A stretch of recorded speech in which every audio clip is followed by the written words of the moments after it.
कौन से प्रभु की प्रार्थना करनी चाहिए? ये तो आप सहयोग में आएंगे तो आपको पता होगा कि आप ही अपने गुरु हैं। और जब प्रार्थना करनी तो प्रभु माने सब उसमें आ, उसको किसी भी नाम से पुकारो, कोई उसको प्रभु कहता है तो भी वही चीज़ है, और उसको आप सत श्री अकाल कहो तो भी वही है। आप उसको किसी भी नाम से पुकार सकते हैं, लेकिन पहले समझ तो लो कि इसका मतलब क्या है, ये चीज़ क्या है। पहले प्रभु का मतलब क्या वो तो समझ लो, फिर पुकारना उकारना बाद में करना। पहले उसके लिए आदमी को तैयारी करनी चाहिए। पहले तैयार हो, पहले सब उसको ज्ञान को प्राप्त करो, फिर उसके बाद तुम समझ जाओगे कि तुम्हें कौन से एस्पेक्ट ऑफ गॉड को जानना है। समझ लीजिए तुम्हारा राम का चक्र पकड़ा है और तुम नानक को पुकार रहे हो, तो नानक बेचारों को बेकार में परेशान कर रहे हो। चक्र तो आपका राम का पकड़ा हुआ है, और अगर आपका नानक का चक्र पकड़ा है तो राम को क्यों परेशान कर रहे हो, नानक को पुकारो। ये समझ लेना चाहिए। पहले कुंडलिनी के जागरण के सिवाय आप ये नहीं कह सकते कि कहाँ पर रुकावट है। जब तक गाड़ी नहीं चल पड़ी आपको क्या मालूम कहाँ पे मोड़ आने वाले हैं। पहले से आप उसको मोड़ के रखे लेफ्ट में या राइट में, तो चलेगा क्या। जैसा मोड़ आएगा उस तरह से देखते जाना है, उस तरह से मोड़ते जाना। अब आपकी कुंडलिनी कौन सी गति पे है, कहाँ अटकी है, उसको पहले समझ लीजिए। बिल्कुल आप पे है, आपको खुद समझना चाहिए कि मेरी कुंडलिनी कहाँ है और किस जगह रुकी हुई है, मुझे कौन सा मंत्र कहना चाहिए। वो मंत्र कहते ही वो देवता जागृत हो गए, फिर आगे चल पड़ी, फिर दूसरी देवता जागृत हुई, आगे चल पड़ी। इसमें एक है दिमाग खुला रखना चाहिए पहली चीज़, कि हमारी कुंडलिनी कहाँ है। उसके अनुसार ये सारी मंत्र विद्या जो है सहयोग में पूरी तरह से समझा दी जाती है, और उसको आप एक्सपेरिमेंट करके देखिए और उसका साक्षात करिए और उससे फायदे देखिए। उसके लिए कोई ये ज़रूरी नहीं कि आप आँख मूंद करके काम करें, उसको आप बिल्कुल एक एक चीज़ को देख सकते हैं कि आपका चक्र कौन सा पकड़ा है। अरे जब ये लोग नानक साहब को समझते हैं और गणेश को समझते हैं तो आप लोग क्यों नहीं समझेंगे, आप तो पहले ही जानते हैं। लेकिन समझ लेना चाहिए, कोई क्लोज्ड माइंड नहीं रखना चाहिए, तब समझ जाएंगे कि हमारी कुंडलिनी कहाँ की। और ये नहीं कि अब हो सकता है कि किसी ने इस बात पे नहीं कहा, किसी ने उस बात पे नहीं कहा, कोई हर्जा नहीं, क्योंकि जितना टाइम था बेचारों के पीछे में तो हाथ धो के लगे हुए थे सब, कोई बोलने भी नहीं देता। जितना टाइम था उसमें जितना भी कवर करना था उन्होंने कह दिया, जो उनको उस वक्त काम करने का था कर दिया। जैसा मेरा काम है कुंडलिनी का जागरण करना, वो मैं कर रही हूँ। जिसका जो काम होता है वही वो करेगा ना, तो उनका जो काम था उन्होंने कर दिया। अब आप उसको पकड़ के मत बैठिए कि उन्होंने ये काम नहीं किया तो हम क्यों करें। सब ने फ्यूचर की बात करी है, ये खास बात समझ लीजिए। सब ने, आज तक कोई ऐसा नहीं हुआ जिसने कहा कि वो दिन आने वाला है, ऐसा नहीं कहा। ऐसा कोई भी हुआ है प्रॉफिट? वो दिन आएगा जरूर, वो दिन होगा जरूर, ये चीज होगी जरूर। सब ने कहा, मोहम्मद साहब ने कहा है कि रिजर्वेशन का टाइम आएगा, उन्होंने तक कहा, बहुत बार कहा। तो वो टाइम आ गया, जब वो टाइम आ गया तब आप सब चुप रहे, क्योंकि वो जो थे उन्होंने ये कहा, उन्होंने वो कहा। भाई उन्होंने कहा ये दिन आने वाला है, जब सब जानोगे तो। क्या नानक साहब ने कहा नहीं? बिल्कुल कहा है कि जब वो दिन आएगा तब तुम लोग जानोगे खुद, सब ने कहा है। फिर जब वो दिन आया तब आप मुकर गए कि साहब ये नानक साहब ने ये बात नहीं कही। कि भाई मेरे कहने के लिए भी तो कुछ छोड़ गए होंगे, कि क्या सभी वही कह गए?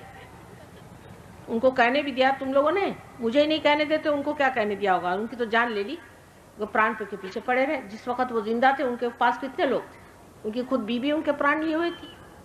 और जब आज वो नहीं है तो आप कुछ भी बना, क्या फायदा? उससे कुछ फायदा होने वाला है? अपने को तो अपना भला देखना चाहिए। स्वार्थ, स्व का अर्थ पालो सो स्वार्थ है। बड़ा अच्छा शब्द बनाया है, स्वार्थ। स्व का अर्थ जब नहीं जाना तो स्वार्थ क्या हो? सब कह गए, शिवाजी महाराज कह गए कि स्व का तंत्र खोजने का दिन आएगा।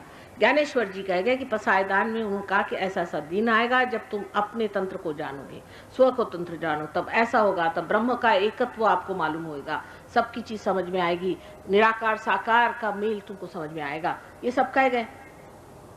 तो हम लोग तो उस दिन के लिए तैयारी नहीं कर रहे, बस बैठ गए पकड़ के, एक चीज बैठ गए पकड़ के। उससे किसी का भला हुआ, आपके बाप दादाओं का भला हुआ, आपका भला हुआ, ठीक है, कोई ना कोई चीज रह गई है ना, वो चीज अभी पूरी होने की है।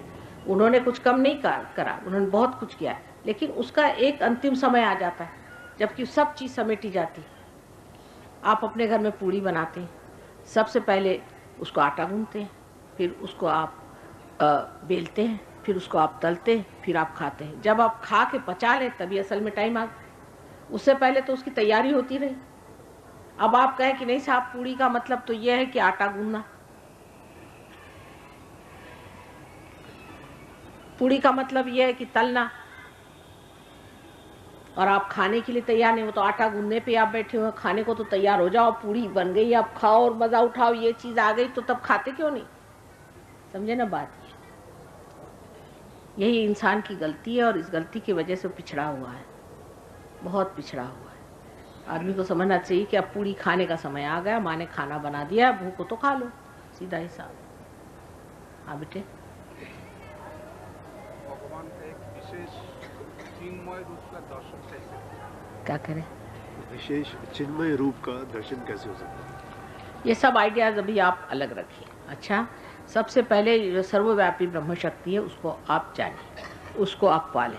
अब आपका चिन्मय का आइडिया क्या है, आप चिन्मय रूप क्या समझते हैं, ये तो आपका दिमागी जमा खर्चा, आपने कुछ कहीं पढ़ा होगा, उससे नहीं, कुछ भी पढ़ा हो, मैं तो कहती सीधा हिसाब है, किसी ने कुछ भी कहा हो, आपसे क्या मतलब, आपने तो देखा नहीं। तो आपको हम कह रहे हैं कि पहले जो सर्वव्यापी शक्ति उसको पहले पालें, पहले उसको पाने के बाद धीरे धीरे सब बातें आपको समझ में आ जाएगी।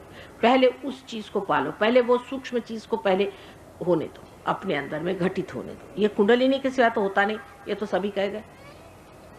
कुंडलिनी का जागरण होकर के उसको पहले पालो, उसके बाद धीरे धीरे धीरे धीरे सारी बात आपको समझ में आ जाएगी। जैसे ही आप कमरे में आते हैं, धीरे धीरे एक एक प्रकाश खुलता है, फिर उसके दालन खुलते हैं, एक एक आप देखते हैं। पहले अंदर तो आ जाओ, एकदम आगे की बात क्यों बताऊं, हो गया? पहले अंदर आ जाओ, समझदारी इसमें कि पहले अंदर आ जाओ, पहले पार हो जाओ। पार होते ही कोई तुम बड़े अवधूत नहीं हो जाओगे, क्योंकि उतनी शक्ति चाहिए, अवधूत होने की भी शक्ति चाहिए ना। धीरे धीरे शक्ति बनती जाएगी, आप उस तरह के बन जाएंगे, तब आप उसको उठा सकेंगे। इतना बोझा आप उठा पाएंगे, उस सत्य को आप जान पाएंगे। अरे बहुत सी बातें तो अभी बताई नहीं मैंने, मारे डर के, अगर बताऊंगी तो अभी आप उल्टे कूदने लग जाएंगे। इसलिए धीरे धीरे चलो।